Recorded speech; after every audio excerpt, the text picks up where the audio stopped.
and welcome everyone to our Agile Boston podcast. I'm very excited to have a good friend of mine all the way over from Scotland, Martin Hinshelwood, who is the founder of nakedagility.com. And Martin and I are going to talk about the state of the Agile world and Scrum and all the kind of stuff that's going on and what we've been talking about on social media and also to our Agile Boston meetups over the past month. What do you think, Martin? I think it's definitely in a state. That's maybe a British expression. I don't know if that translates into American as well. But if you say somebody's in a state, it means that there's something wrong, something not going on, not going right. All right, so stay tuned.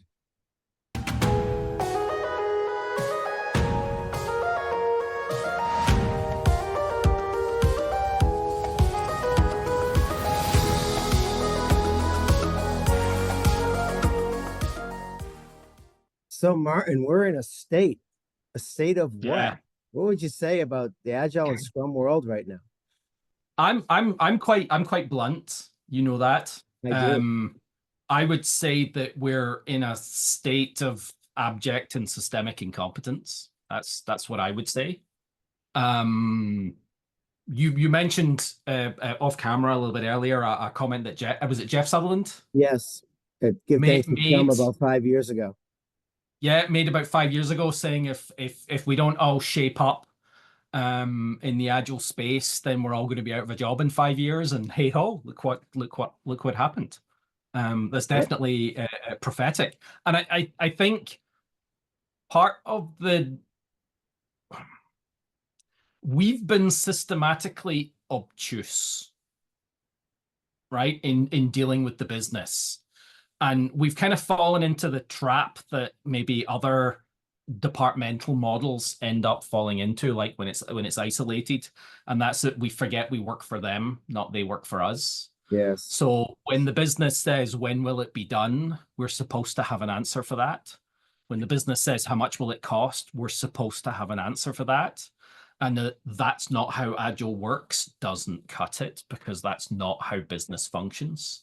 And if business can go to somebody who's trading on the stock market and say, what are the likely returns for my investment of X amount of money, and get a reasonable answer within the bounds of probability, right?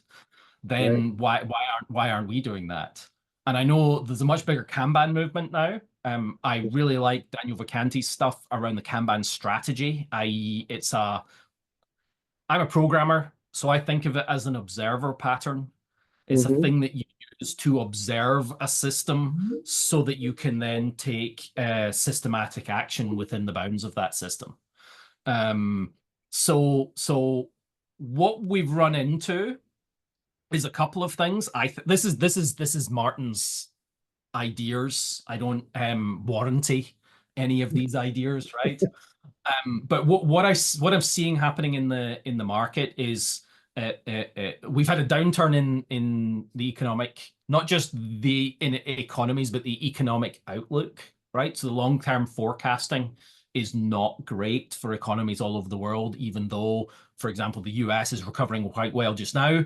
But it's not something that's expected to be a continuous increase. It's supposed to be a bumpy journey, right, over the next wee while, as the ramifications of COVID and various other things come to fruition. And organizations are looking at that, and they're looking at cutting spending. They're looking at cutting costs. They're looking at consolidating things. And they're looking at all these Agile coaches and Scrum Masters that they've hired, and they're basically saying, what do you do for us? What's the benefit that you bring? What's different in our organization because you're here? And most of those folks aren't able to answer that question, and aren't able to answer it with demonstrable data, right? Because that's what the business is making a decision on, is data. And if you don't provide them with any realistic data, they're going to do it on cold, hard numbers, which we all know comes down to money. And they're going to make those decisions. And they're saying, we've got 1,000 people who are kind of not really doing anything, so chop.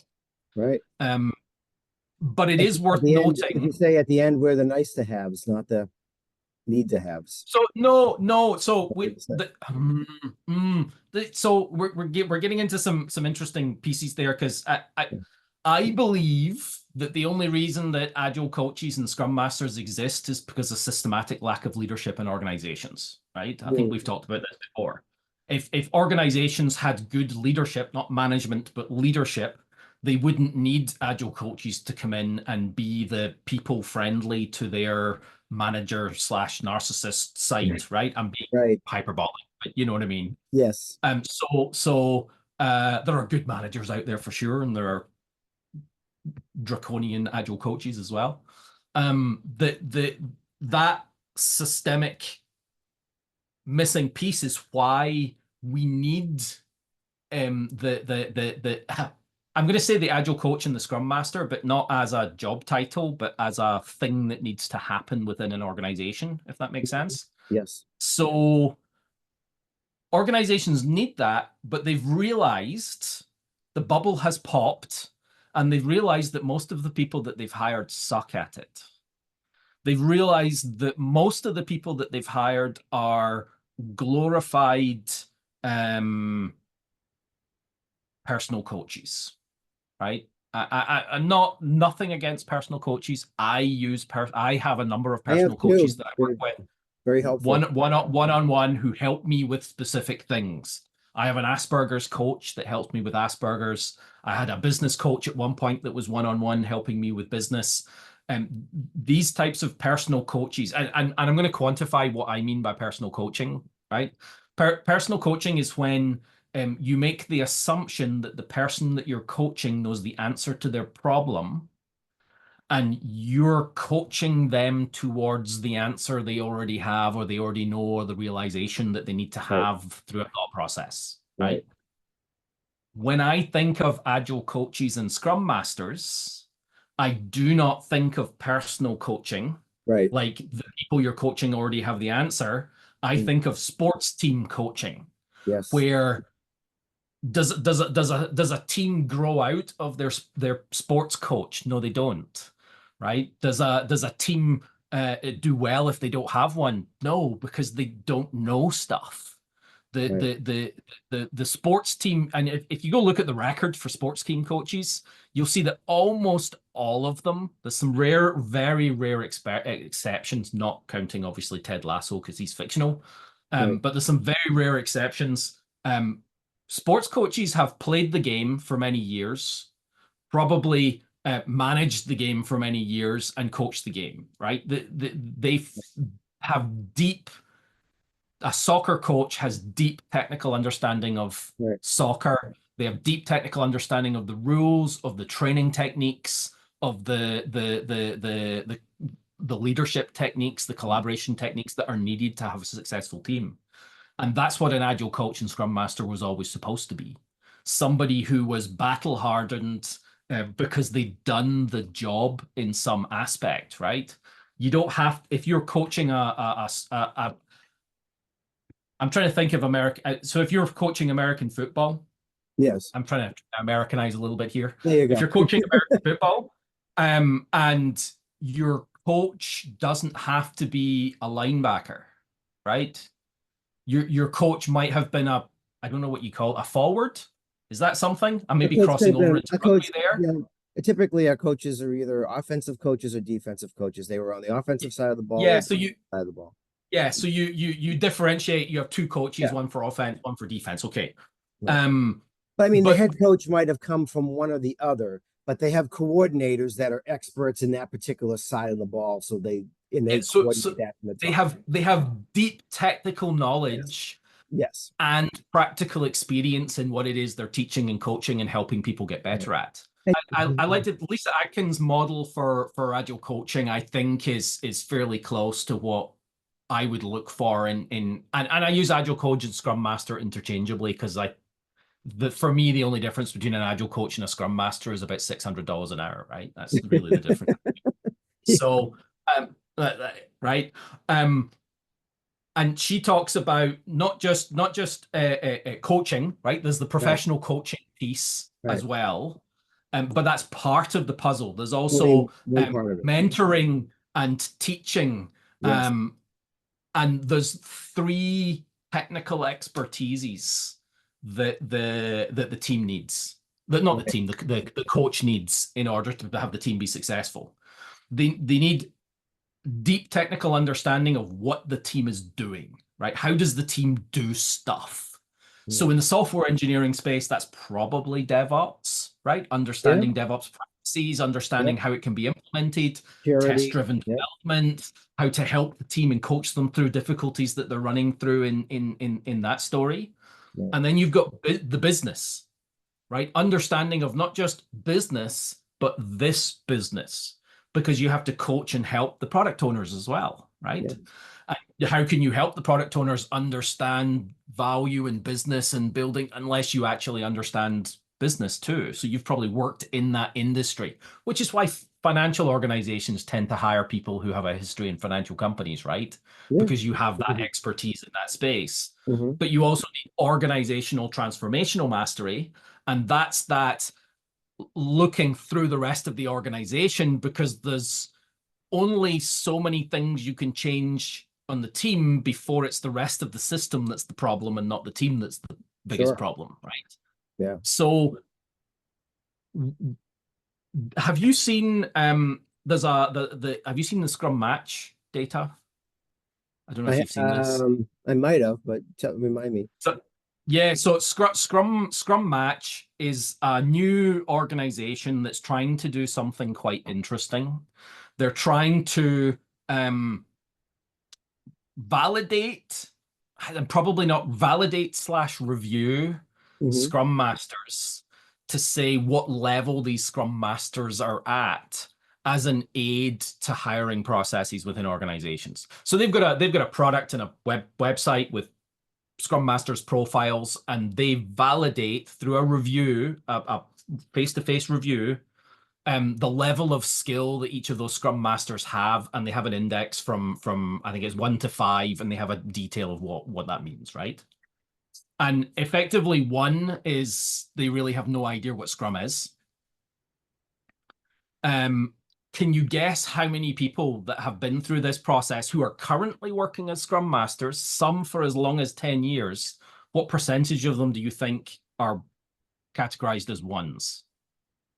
I'd say at least Little to no Scrum knowledge, never I read the would Scrum Guide, no idea what they're doing. I would say at least half, in At my least experience. it's 40, it's 49% of those that have been. So that was perfect, right? Every single one of those people should not be anywhere near a team. They are dangerous. But Yes. that's 49%, right? I think I'm going to misremember the numbers slightly, but I'll be pretty close, Hmm. right? The next 12% have read the Scrum Guide, can demonstrate a basic understanding of Scrum. This is the twos, and that's another 12%. Yeah. So think So about that. we're up About close to 60, 60%. 60% don't have a And then clue. there was another 3 or 4% to take it up to, I think, 63 or 62%. Yeah. That was, yeah, I can understand how I apply Scrum, right? And that's 60+% of the people doing the job as Scrum Master. Yeah. That is my definition of incompetence. If you're doing a job and you don't have the skills, knowledge, or expertise to do it, that is the very definition of incompetent. 60% of Scrum Masters are incompetent Yeah. and shouldn't be in the job and should absolutely be fired. Yes. That's what's happening in the industry right now. I still get calls from people who are like, I want to become a Scrum Master. And I'm like, awesome. What's your background? Oh, I've been working in the arts for the last 5 years, and I Yeah. want to start being a Scrum Yeah. Master for software teams. My answer is always the same. Go learn a skill that a team that builds software can use. Yeah. Work on that team until they see the value in what you can bring to it Right. and build up from there. That's how you become a Scrum Master, right? It's not an Yes. entry level position. It's not a junior thing. It's a senior battle And hardened it's expert. not something that you can learn in a 2-day course, get a certificate, and think you're going to No. go into a company and start working with So, people. Yeah. That's so the, I would, personally, I would petition scrum.org to drop the master from the professional scrum master class and just Right. call it professional scrum. Hmm. And then once you get to the third level, I Third. don't know if you've done the PSM3. The PSM3, you actually have to have been the thing at least for a number of years to truly understand how it works. Hmm. And that would maybe get the moniker of Scrum Master. Master, but Right. maybe it should be higher than that. And you brought up a really good point, Martin. It's not just about being a master of Scrum, but it's walking into a company and understanding their technology, understanding their market, Yes. understanding their business, and looking at the entire flow of the organization and not being honed in on one team to say, because that's how you add value. You don't add value by making one team's write user stories. You make a value by looking at the whole organization and understanding what's the flow and how do we produce value faster than our competitors. That's how you create value, wouldn't you say? Well, yes, and I think I want to give an example of a technical understanding that is something that I find missing in those 60% of Scrum Masters that I think the expression is don't know their ass from their elbow in the Yeah, UK, but that's an I, expression. I don't know what a US equivalent would be. Right. Um, the there's two currencies I can think of, but one in particular stuck in my mind. I worked with a company in Europe, and there was 35 software engineers in there, and they were building financial software. Okay. They had coaches, they had management, they had leaders, they had all of the things that you would expect a company to have because they're a company building software and selling it. Hmm. Um, but their engineering teams understood that you could branch code, but didn't understand that there were automated tools for merging the code built into source control. So when they wanted to merge code from one branch to another, they were opening up Oh, Notepad compare and comparing files oh, and copying lines across manually. that's painful and error prone. Okay, but if you get 30 engineers working in that firm, how come none of them ever thought perhaps there's this capability in the tool? Perhaps there's another tool out. Perhaps there's something that Makes our people don't think of things. yeah, And if you had a coach in there who was a professional coach, they're not going to cotton on to that. They're not going to that fundament without that person, that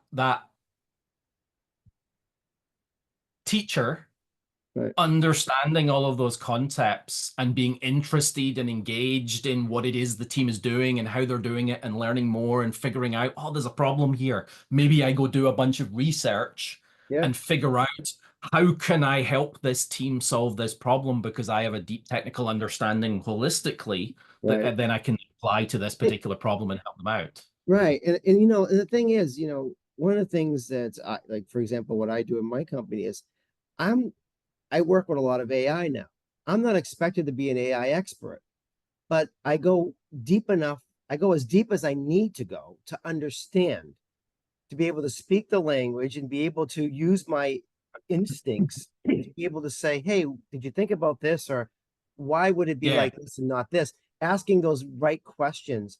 That we're not saying that you have to be an expert in every aspect of business or technology, but you've got to be willing to know enough to be able to work with the team at their level and be able to help them. yeah.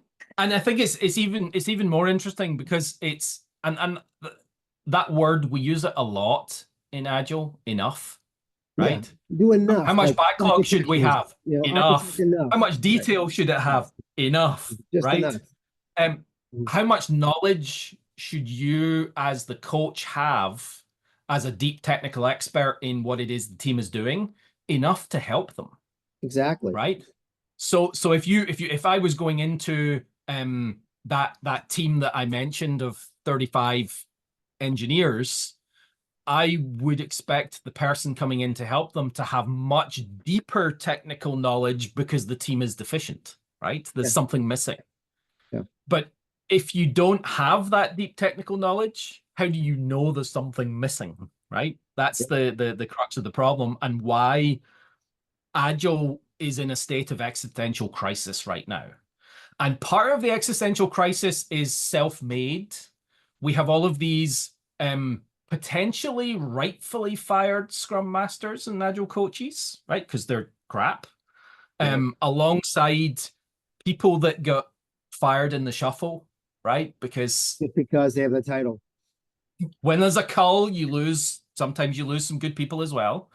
Um, all of those folks are sitting at home commenting on LinkedIn, and what they're commenting on LinkedIn is this Agile thing must be dead because I'm out of a job. And if the Agile wasn't dead, I wouldn't be out of a job, which is totally self-serving and Exactly. not that's Yeah. not what's happening right now.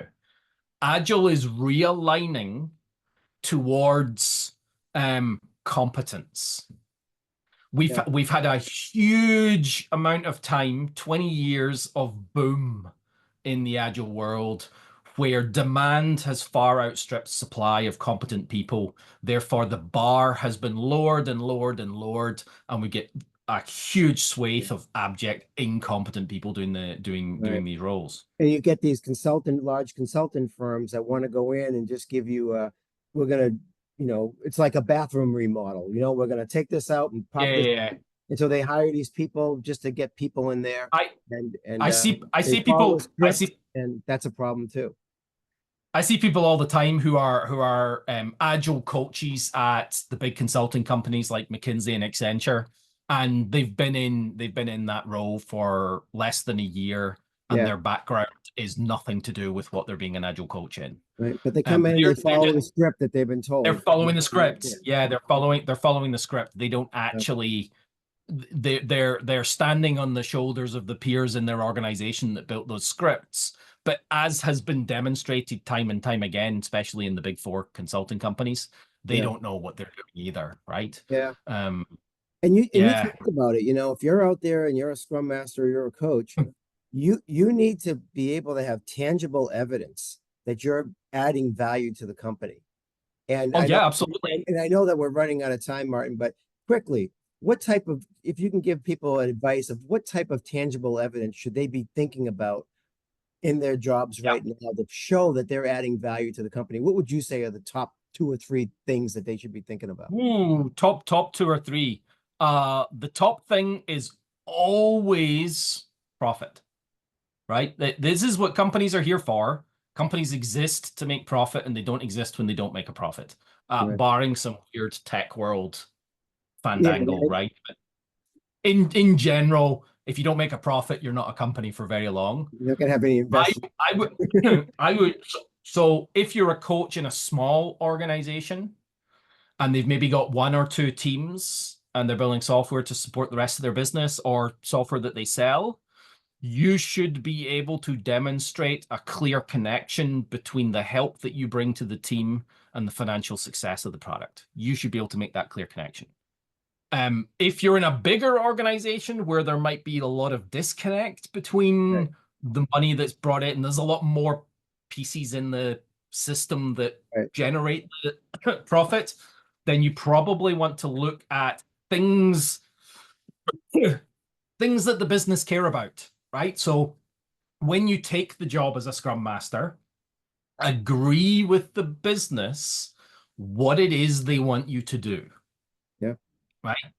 So why are you there? Oh, to implement Agile. Wrong answer, right? Because that's not something you can just measure. right. Reducing cycle time, that's a great one. Throughput. Reduce throughput, increasing throughput, reducing Yeah, time to learn, right? It's difficult to demonstrate better decision making, right? Because it's not quantifiable. It's in the eye of the beholder. But what I tend to go look at is I go look at the evidence-based management metrics. yeah. There's a bunch of if you look at evidence-based management, there's a in the appendix, there's a bunch of metrics. You've probably got the book there. Yep, There it is. awesome. Yep. Look at the example Yeah, metrics. we'll show You you can there. you There it is. can you can absolutely make up your own metrics, right? But look at the example metrics for ideas of where to get started, and think about what's your sphere of influence within the organization. So if you remember, the metrics are broken really into, there are four key value areas, but Right. there's two Four two bucks. main blocks. There's the top half, which is market value, which is the product owner's domain, the product owner in the business's domain. So if you're helping and coaching the product owner in the business, look at metrics in that Mhm. space. If you're working with teams who are actually delivering things, look at the organizational capability metrics, which shake down into the two categories, which are innovation rate. Innovation rate, that's one of the metrics. Ability to innovate Right. and I gotta look it up. and time to market. Ability Time to to innovate market. and time There to it is. market. Yep. Time to Yeah. market. Yeah. Yeah. So look for metrics in those two categories for your capability. And if Mhm. you're working with product owners as well, which you might be too, look at things in the you've got your value and your unrealized value, right? Unrealized value goes in the backlog. Realized value is what's in your product at the moment. Mhm. Having metrics around that, monitoring it, and if you can show to the business that the metrics are better when you're there, right? Where You'll did be we more start and where successful. are we now? Right. I've got an anecdote, a little anecdote. Is a little bit of history. My father was a property developer. He was a Americans call it a realtor, an estate agent A here. realtor. Yes. Yep. And he ran a very successful business that he got accidentally. That's a story for another day. No, that's Uh, another podcast. yeah, that's a whole podcast.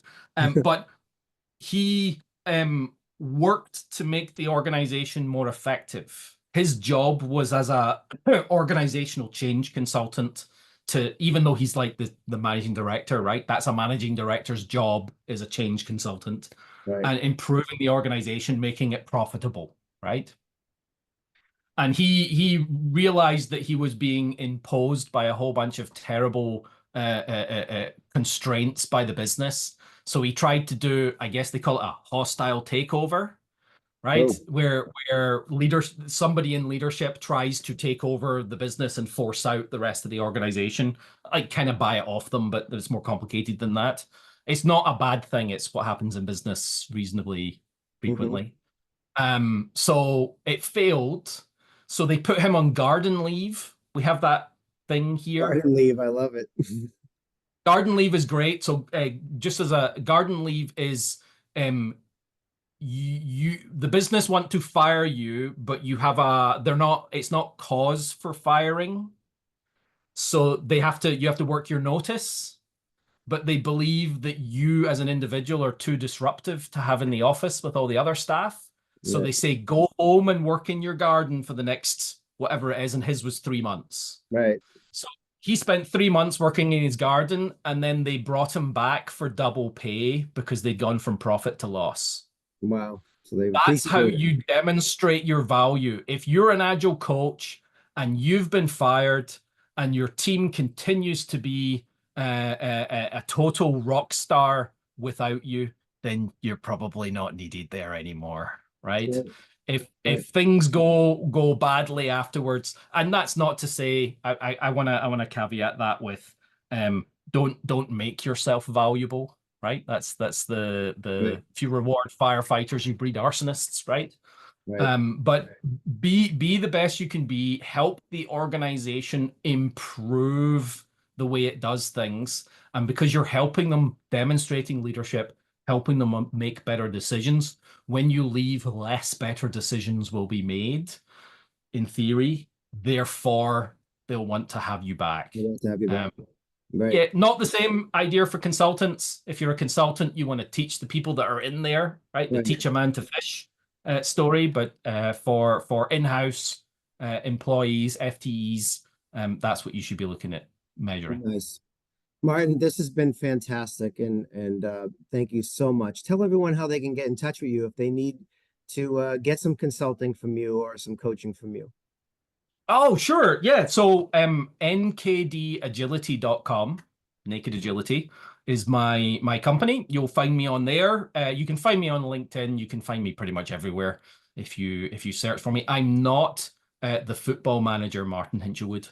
I am the Scrum DevOps guy, Martin Hinshelwood. And I help organizations with their DevOps.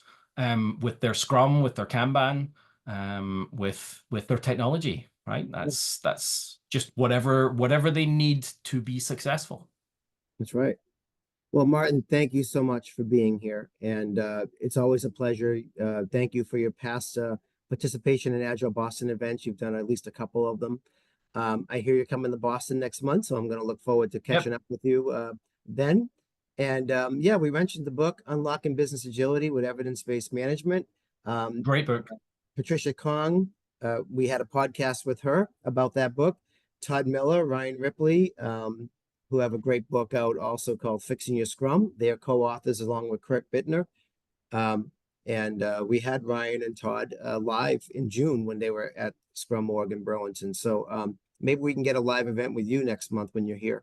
Right when Yeah, I'm here for Scrum Org in Burlington as well. that's Yeah. right. So we'll maybe we'll catch up with you and have a little impromptu event, a little meetup. So if you want to meet Martin, check it out. We'll be sending out some information about that. Anyway, Martin, thank you very much. I know we went a little bit over, but I appreciate your time and looking forward to seeing you pretty soon. You're very welcome. I'm going back to fixing some unit tests. That's what I'm Yeah, going back to do. fun. I'm gonna go talk to a team about what they're going to be doing next quarter. So I'm going to help them get their business lined up. So Awesome. until next time, everyone, take care and have a great rest of the day.